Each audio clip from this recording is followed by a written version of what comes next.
Hey guys, Neff here, and today we are looking at some challenge locks from HellAngel. These are the Angel 2 and 3 challenge locks.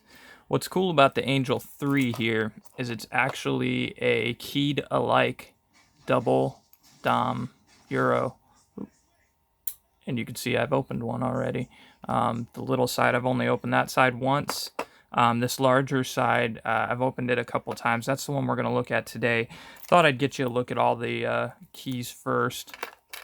There's for the Nemeth one there. That's going to be Angel 2.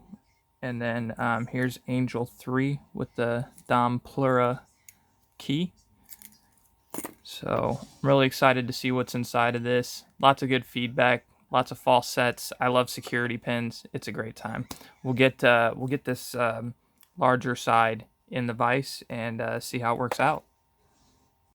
Alrighty guys, we got her locked up in here. We're gonna use this thin wiper insert and this 25 thousandths medium hook that I lasered out.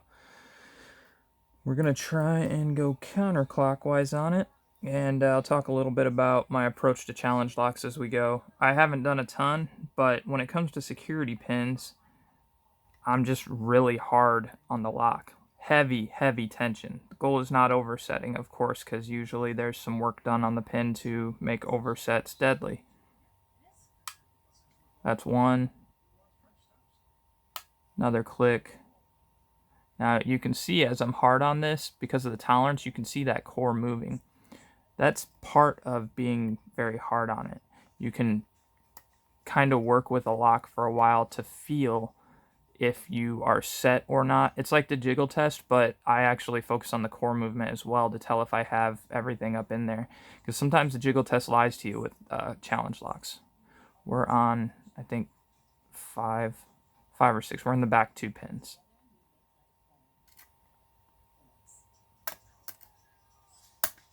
Alright, we bumped it up. I just want to make sure I didn't just bend my pick because I twisted it real hard there. These picks have held up like champs. This first one I ever cut when I was designing this pick profile, and I've been pretty mean to it. Alright, so we had a good click on that. Now I'm just bumping away because things are tapered. I got some core movement and a little bit more. You can see that that core is still moving. That's how hard I am being on it, and I'm real tight on the tension. And if something feels like, oh, that does need to move up a little bit, or oh, it's giving me counter rotation, that's the only time I'm really going to ease up on it.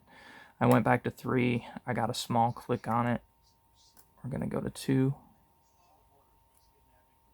1, 2.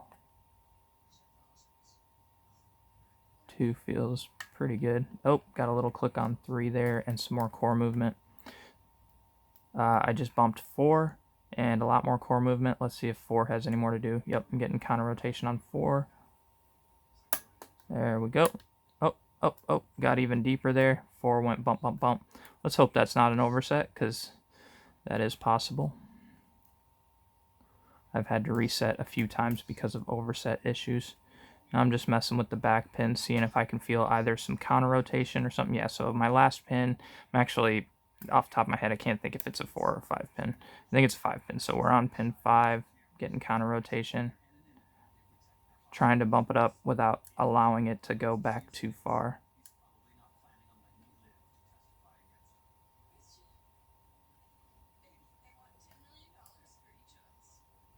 Now that might be wrong, so I'm going to try and get everything back to where it was because we lost that false set. I'm heavy on the tension, being mean to it, like I said. Now I'm easing off a little bit. Getting some major counter rotation on 3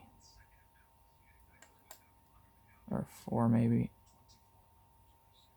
Yeah, that is not that. It would be an overset if I let that go. So we got 1, 2, 3. There we go. 4 is pretty high up there, so hopefully it's set.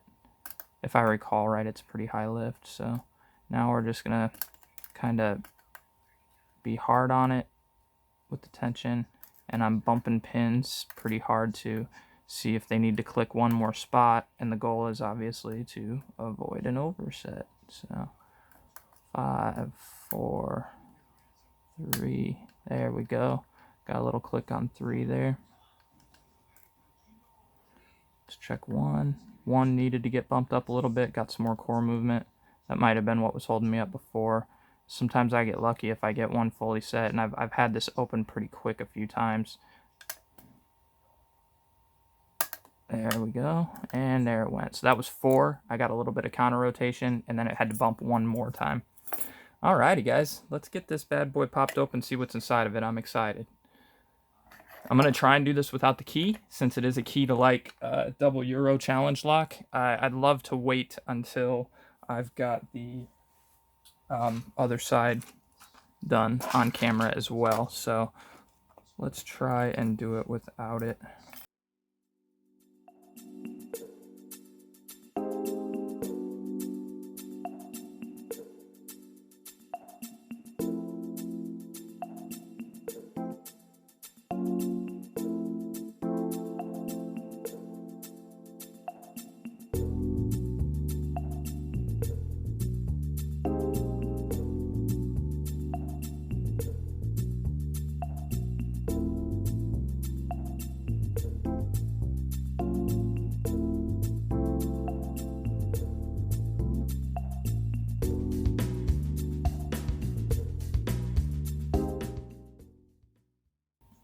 Alrighty, guys, let's take a look here.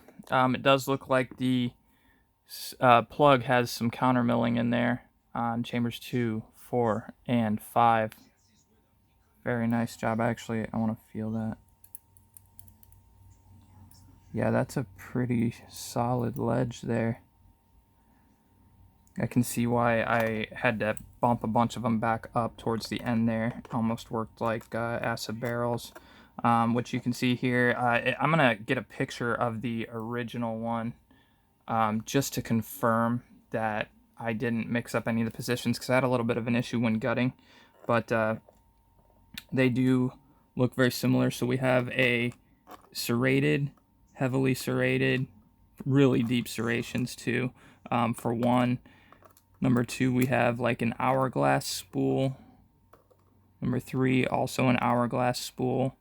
Number 4 is like a double hourglass. I made a couple like that too. Those are kind of fun. It's like a double spool. Same thing here in 5, except it looks like the bottom is built almost like a gin spool. So almost like you would need to kind of rotate a little bit and pick it out. And kind of the same thing here, double spool, but also like a gin spool tip to accomplish that. And it looks like he did the same thing here. So on these double spools, they all look like they have kind of a gin spool bottom part there that would need to be picked if it got into any of this counter milling here. So as a matter of fact, I thought I had number 2 right, but part of me thinks one of these need to be in that chamber there. So I'm going to go ahead and say it should look like that. So 2, 4, and 5 with the counter milling. Probably take these spools with the gin bottle tips. Very cool, very cool. My secret to success on this, like I said, was heavy tension, being pretty mean to it, and trying my best not to overset while doing that. So hopefully we'll get the other side of that picked and show you guys what's going on. Oh, last thing is, all standard springs except for this heavily compressed one in chamber 2, obviously offering a little bit different feedback. So thanks a lot for watching, guys. Any comments, questions, suggestions, or feedback, I'm happy to hear it. Have a good night.